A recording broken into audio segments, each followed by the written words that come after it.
Good evening, Mayor and Council. My name is Athena Ford, and I'm the Public Works Utility Administrator for the city, and I'm going to present to you the acquisition of water rights in Universal City, Texas. All right, so I'm going to start by painting you a picture. Imagine your family, happy and healthy. You live in a suburban area, much like Universal City. All your bills are paid. Suddenly you come home one day, and you don't have any water. Well, that's weird.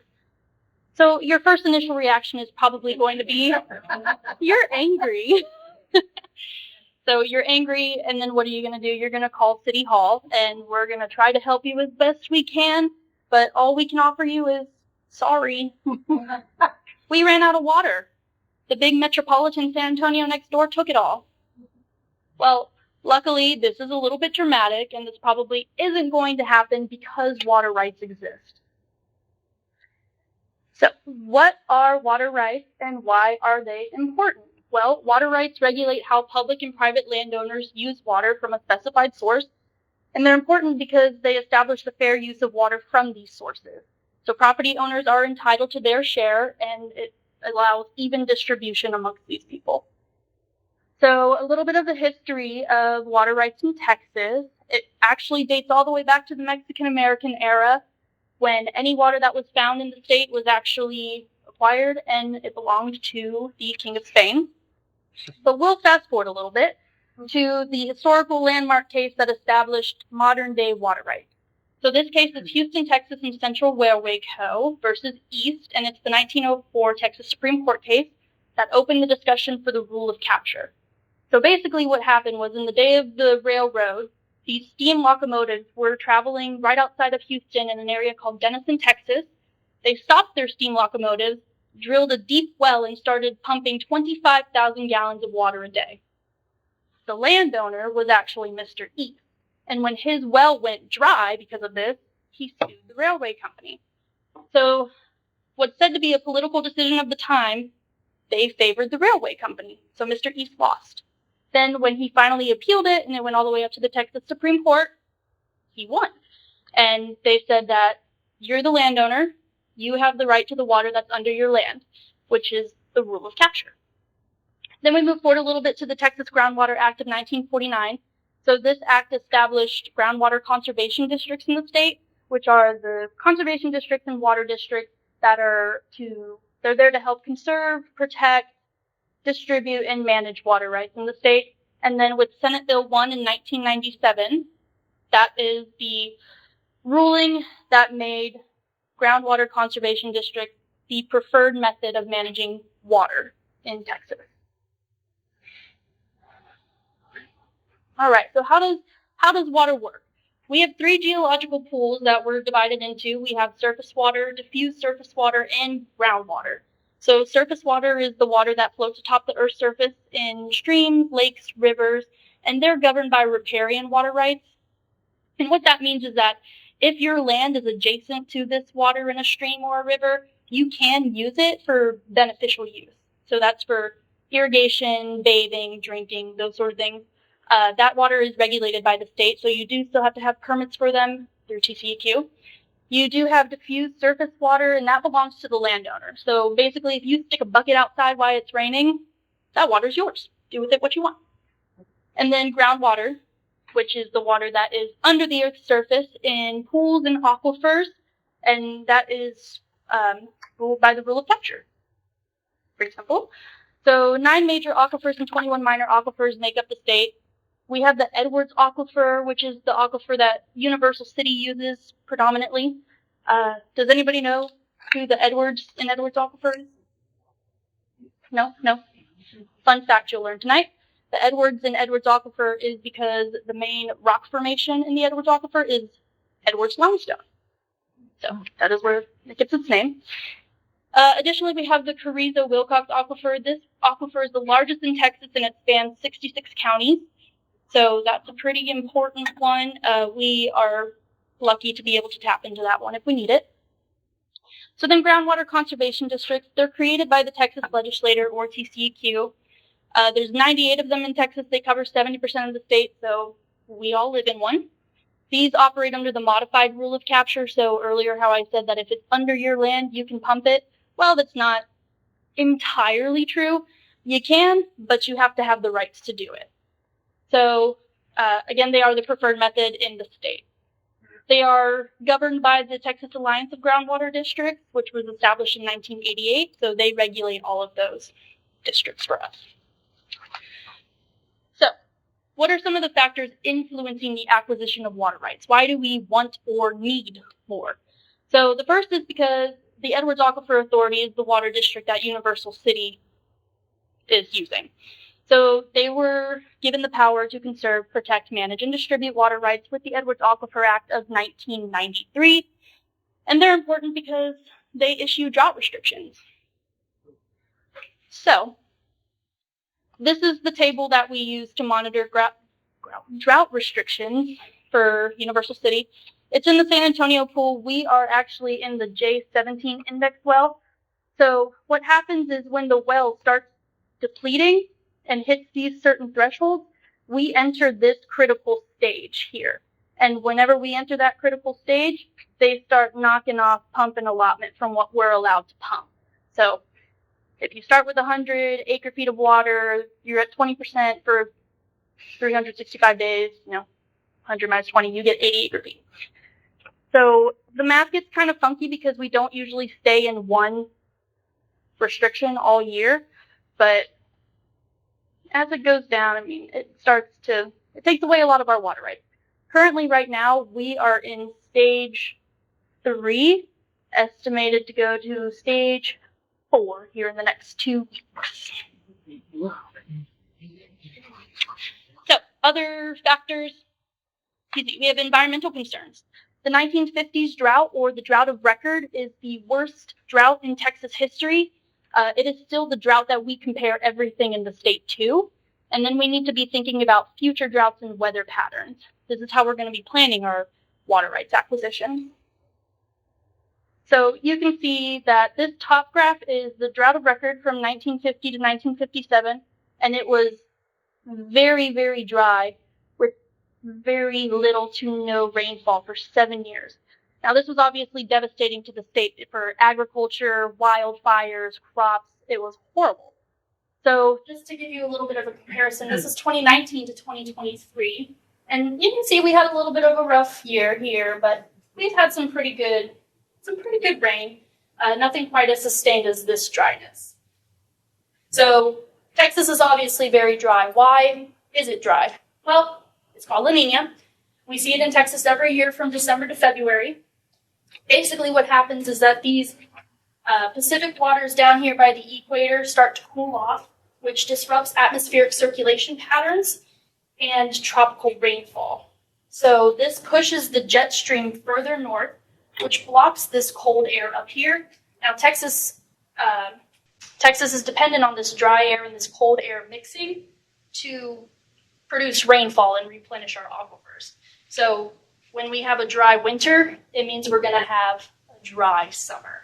So we had a very dry winter this past year. We can look forward to a very dry summer. Okay, so what about population? Well, Texas is growing at 1,300 people a day, and San Antonio area is already the second fastest growing metropolitan in the country. Universal City is going to see more population growth. So we have surrounding areas that are also competing for the same water rights. A lot of us use the Edwards Aquifer. It spans 13 counties. So how are we going to get our rights? So that's why you may want or need them. So what are the strategies and methods of water rights acquisition? Well, we're obviously going to fight about it. And we're going to ride into battle, and we're going to take them from San Antonio. Not really, we're not going to do that. Unless y'all want to. But, so, not really. We can do additional permitting. We have temporary use permits that are available from the Edwards Aquifer Authority. These are an option. The problem with them is that the Edwards Aquifer has already distributed almost all of their water rights. They have about 400 acre feet left for distribution. So a lot of those rights get snatched up pretty early in the year. We have local government co-ops. We are lucky to be part of the Shirk-Seguin Local Government Corporation. So this allows us to directly tap into the Carrizo-Wilcox Aquifer as a backup option. So we are lucky to be part of that. Application for water rights transfer. This one is really good because it gives you the opportunity to establish relationships with people outside of the community. So you can talk to independent farmers or other organizations and basically say, I would like to lease your water for the remainder of the year. You agree to pump X amount less, and we will pump X amount more. Pretty simple. There are a few stipulations with it. You obviously have to be in the same geological pool, so you can't do surface water to groundwater or vice versa. And you also have to be in the same area, so somebody in the Trinity Aquifer can't transfer to us in the Edwards Aquifer. So it kind of limits your choices, but this is still a really good option that holds a lot of value. You can also use water acquisition groups. We use RoarDog, which is the Regional Water Resources Development Group. They're a group that basically you tell them, hey, I want more water rights, and they'll go out and look for it for you. Great.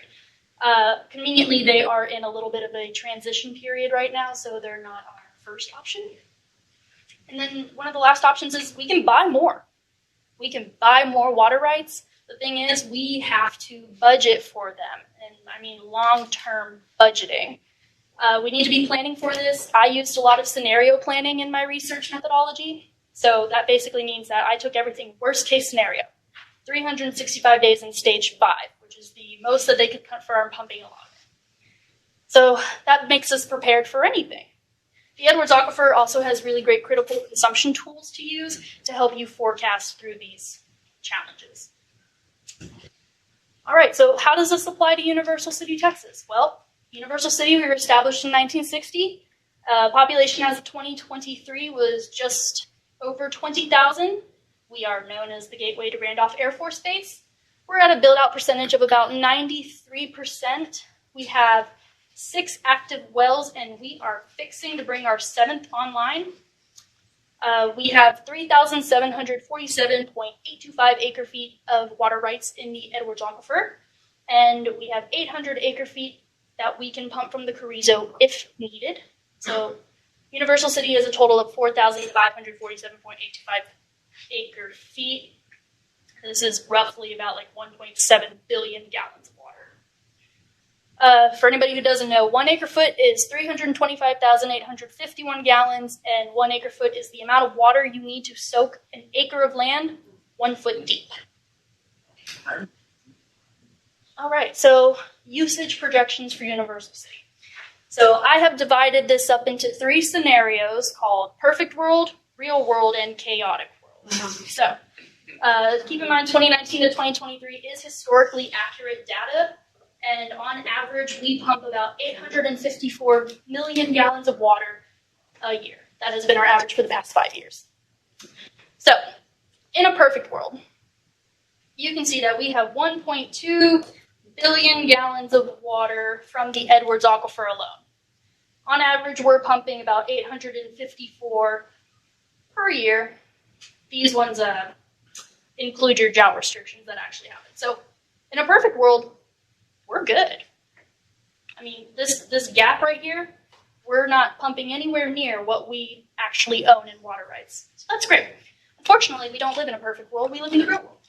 So in the real world, we are usually in about stage 2, 3 water restrictions from the Edwards Aquifer. It's kind of where we stay annually. So once we get into those cuts, we went from 1.2 down to a little over 800 million gallons. So we just pump just over that. So this would indicate either turning on the Carrizo Aquifer or purchasing or leasing more water. And so, just to clarify, it's Edwards who's making the cut, not the city. Correct. It is the Edwards Aquifer who makes these restrictions. And unless we want to pay a very large fine, we listen. And then chaotic world, this is worst case scenario. So this would be 365 days in stage 5. That's a 44% cut in our water, which takes us down to about 684 million gallons. And seeing how we already pump a lot more than that, this would mean buying or leasing more water or turning on the Carrizo. So that's just with drought restrictions. So now let's talk about population requirements. So a rule of thumb for public water systems is that we have to be able to supply 130 gallons of water per person per day. I went ahead and based my calculations off of about 132 gallons per person per day to account for firefighting. Because for firefighting, you have to be able to provide 250 gallons of water per minute for 2 hours at peak demand.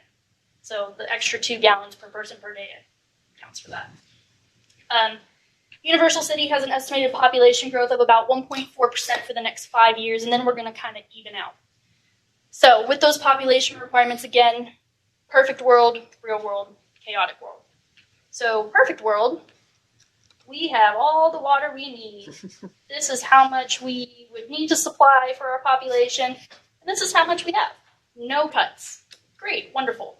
Again, we don't live in a perfect world. We live in the real world.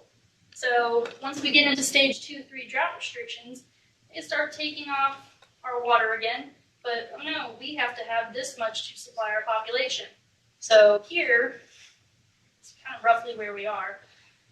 Indicates turning on the Carrizo, purchasing or leasing more water.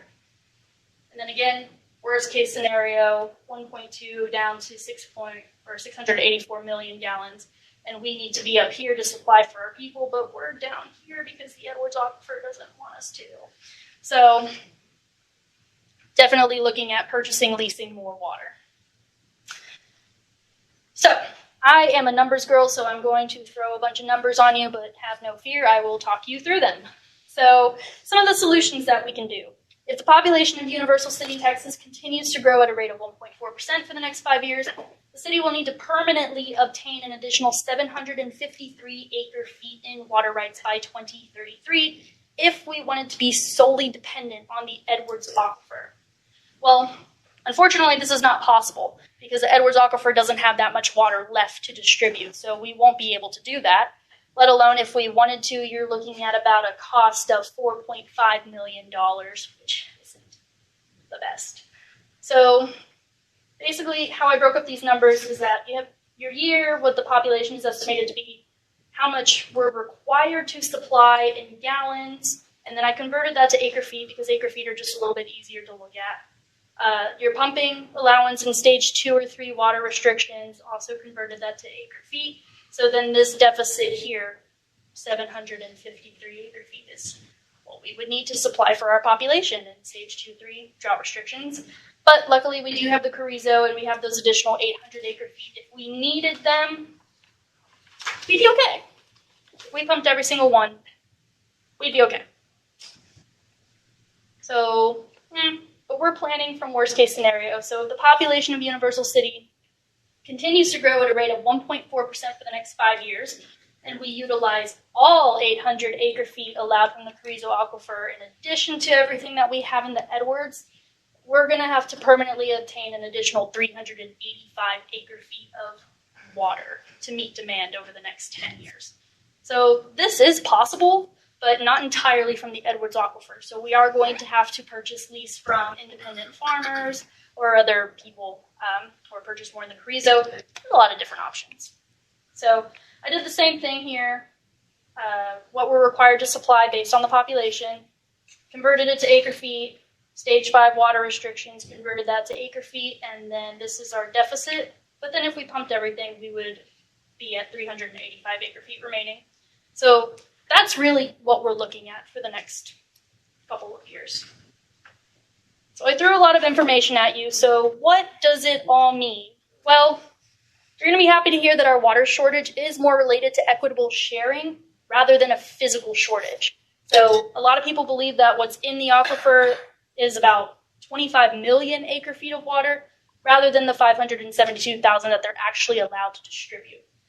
It just really comes down to, can we reach that water? Is it in pores? Kind of things like that. Reused water and desalination are the future of water in Texas. The first desalination plant in Corpus Christi was approved in January of 2024 for 757 million gallons of, 757